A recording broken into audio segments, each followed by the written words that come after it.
72% des joueurs perdent la manche avant le troisième coup. Si vous voulez améliorer vos coups, restez bien jusqu'à la fin de cette vidéo puisqu'on va voir un exercice avec une simple pomme. Vous allez pouvoir améliorer vos coups. Exercice numéro 1, améliorer ses volets.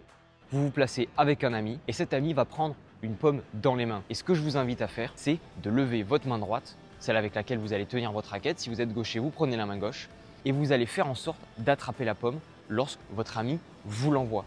Et vous allez voir qu'en fait, lorsque vous attrapez la pomme, eh bien vous vous contentez simplement de baisser votre main, de la monter, d'aller chercher la pomme. Vous ne faites pas des mouvements en arrière pour aller chercher la pomme. Vous simplement vous avancez la main ou en tout cas vous restez à peu près à votre niveau, comme si vous aviez un mur derrière qui vous empêchait de reculer votre main. Voici l'exemple typique de ce qu'il ne faut pas faire, c'est-à-dire reculer le bras pour espérer mettre plus de force dans le mouvement. Mais ce n'est pas le cas. On va chercher à faire avec notre raquette.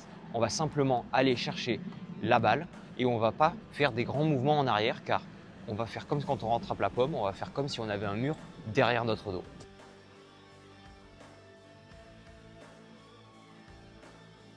Exercice numéro 2, renvoyez les balles qui arrivent dans vos pieds. Lorsque vous faites des dinks, il y a un coup assez désagréable au pickleball, je suis le premier à le subir, c'est lorsque l'adversaire va vous jouer dans les jambes.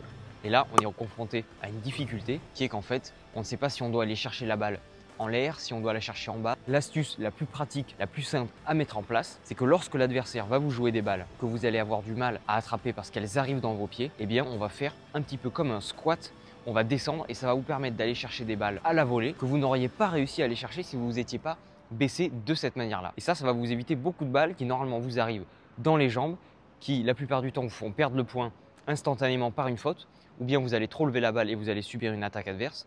En faisant ça, vous allez pouvoir chercher beaucoup plus de balles à la volée et vous allez rester dans le jeu. Comment vous entraîner pour cet exercice? Eh bien, demandez à un ami à vous de vous envoyer des balles volontairement sur votre coup droit, sur votre revers, à la cuisine, en dink bien sûr, et vous allez lui demander d'essayer de viser la ligne de la démarcation de la cuisine puisque c'est là que vont être vos pieds et c'est cette zone qui est difficile. Et vous allez vous entraîner à ne pas reculer et à essayer autant que possible de renvoyer les balles en descendant et en ne les laissant pas rebondir. Exercice numéro 3, gagnez tous vos dinks. Troisième astuce, vous allez voir qu'elle est un petit peu reliée à la deuxième, eh bien ça va être lorsque vous-même renvoyez des dinks, vous allez chercher à améliorer vos coups, à mettre votre adversaire en difficulté. Comme je viens de vous le dire, la zone parfaite, si on peut dire ça, pour rendre la tâche plus difficile à votre adversaire, ça va être cette zone qui est juste devant la ligne de démarcation de la cuisine puisque c'est là où on va être obligé d'aller chercher la balle au niveau de nos pieds. Donc ce que vous pouvez faire, c'est renvoyer la balle à cet endroit précis pour votre adversaire. Maintenant, comment faire? C'est une question de mouvement et on va voir qu'avec le bon mouvement, vous allez accomplir ça très rapidement, très facilement. Pour obtenir cette trajectoire, ce résultat et donc ce mouvement, eh bien, ce qu'on va chercher à faire, à bloquer l'épaule, le coude et l'avant-bras.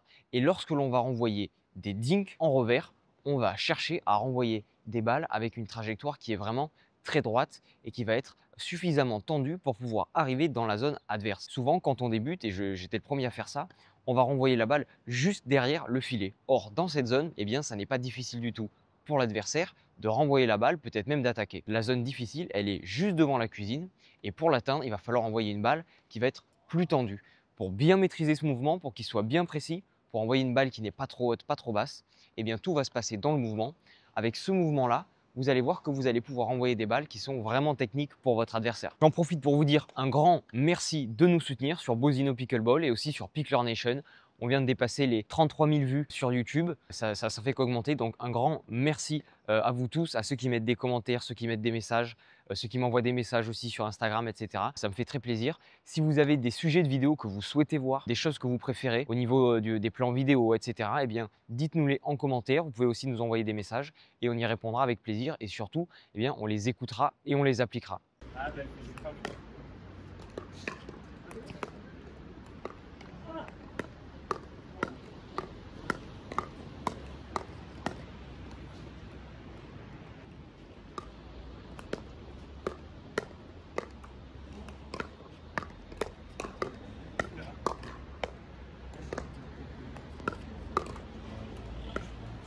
Ça joue.